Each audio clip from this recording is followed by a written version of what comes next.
मेरे फादर और उनके फैमिली के जो मेंबर्स हैं उन सभी को क्रोनिक माइग्रेन है, तो क्या मुझे भी फ्यूचर में माइग्रेन हो सकता है? क्या माइग्रेन सच में एक जेनेटिक प्रॉब्लम है? अगर ये जेनेटिक प्रॉब्लम है तो फिर इसका कोई सोल्यूशन है या नहीं है? मेरा दोस्त है, उसे भी एक माइग्रेन का प्रॉब्लम है, बट उसका माइग्रेन मेरे माइग्रेन से अलग है। ऐसे कई सवाल हैं जो माइग्रेन के पेशेंट्स के दिमाग में चलते रहते हैं, और इसी कारण इस वीडियो के थ्रू हम इस टॉपिक के ऊपर थोड़ा डीप में जाएंगे और समझेंगे कि माइग्रेन और जेनेटिक्स, इसके बीच में क्या रिलेशन है। नमस्कार दोस्तों, मैं doctor Sanjog Mekewar. I am interventional spine and pain physician and also the director of Jivisha Spine Pain and Regenerative Clinic। तो इस टॉपिक को समझने के लिए हम एक आर्टिकल का रेफरेंस लेंगे जिसका टाइटल है genome wide analysis of 1,02,084 migraine cases which identifies 123 risk loci and subtype specific risk alleles। तो घबराइए मत, इस टॉपिक को हम बहुत ही सिंप्लीफाई वे में अभी समझेंगे। तो ये आर्टिकल पब्लिश हुआ था 2022 में in the natural genetics journal, और बेसिकली इसमें क्या किया था, इसमें माइग्रेन पेशेंट्स को जमा किया था विच वर टोटल अबाउट 1,02,084। तो इन सभी का एक जीनोम वाइड एनालिसिस किया गया। इसमें कुछ कंट्रोल ग्रुप भी रखा गया जिसमें कि ऐसे कैंडिडेट्स थे जिनको माइग्रेन का प्रॉब्लम नहीं था। ये पूरा जेनेटिक एनालिसिस करते वक्त रिसर्चर्स ने पाया कि there were 123 specific genetic sequences जो कि माइग्रेन के पेशेंट्स में कॉमन थे। इसमें से अराउंड 84 जेनेटिक सीक्वेंसेस पहले से ही आइडेंटिफाई कर किए हुए थे, बट जो बाकी के सीक्वेंसेस थे वो न्यूली आइडेंटिफाइड जेनेटिक सीक्वेंसेस थे। और जब इन जेनेटिक सीक्वेंसेस को कंट्रोल ग्रुप कैंडिडेट्स के साथ मैच किया गया तो ये पाया गया कि ये जेनेटिक सीक्वेंसेस उन कैंडिडेट्स में मिसिंग थे। तो इससे ये इन्फ्रेंस निकलता है कि जो माइग्रेन के पेशेंट्स हैं उनमें कुछ जेनेटिक सीक्वेंसेस कॉमन हैं जो कि नॉर्मल पेशेंट्स में नहीं पाए जाते।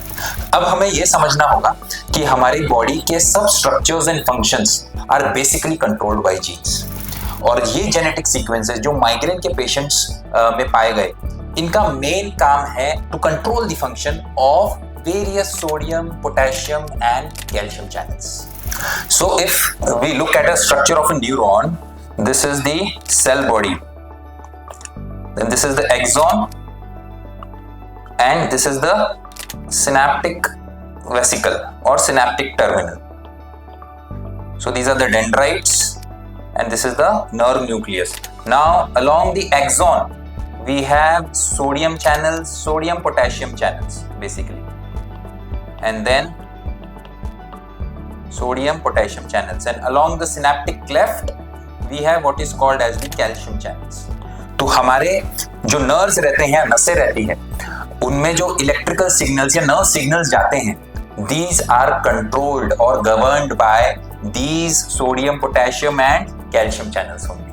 And if there are some channelopathies because of these genetic mutations, then these nerves become very hypersensitive, okay, and hyper excitable।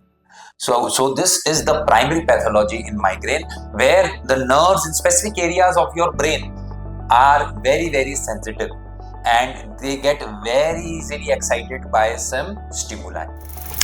तो जैसे कि हमने वीडियो के स्टार्ट में कुछ सवाल पूछे थे, अगर आपके फादर या अंकल को माइग्रेन है तो क्या आपको माइग्रेन हो सकता है? डेफिनेटली आपको माइग्रेन हो सकता है, बिकॉज वही जेनेटिक म्यूटेशंस आप में भी ट्रांसफर हो सकते हैं। Second question, migraine genetic problem है? Yes, definitely it is genetic problem. और तीसरा इंपॉर्टेंट सवाल, मेरे दोस्त को भी माइग्रेन है, मुझे भी माइग्रेन है, बट दोनों का माइग्रेन अलग, तो ये कैसे पॉसिबल? तो दोस्तों हमें ये समझना होगा कि according to this study also we could find out only 123 genetic sequences, but there are unlimited amount of other genetic sequences, और ये जेनेटिक सीक्वेंसेस के अलग अलग कॉम्बिनेशन के हिसाब से माइग्रेन का अलग अलग प्रेजेंटेशन आ सकता है। तो दोस्तों आशा करता हूं इस वीडियो के थ्रू आपको जेनेटिक्स और माइग्रेन के बीच में जो रिश्ता है उसके बारे में जानकारी मिली होगी। आगे कुछ वीडियोस में हम ये जेनेटिक म्यूटेशंस के वजह से माइग्रेन होता कैसे है उसके बारे में भी जानेंगे। तो आपके जहन में अगर माइग्रेन से रिलेटेड और भी कुछ सवाल होंगे तो आप डेफिनेटली हमें कमेंट सेक्शन में पूछ सकते हैं। Thank you.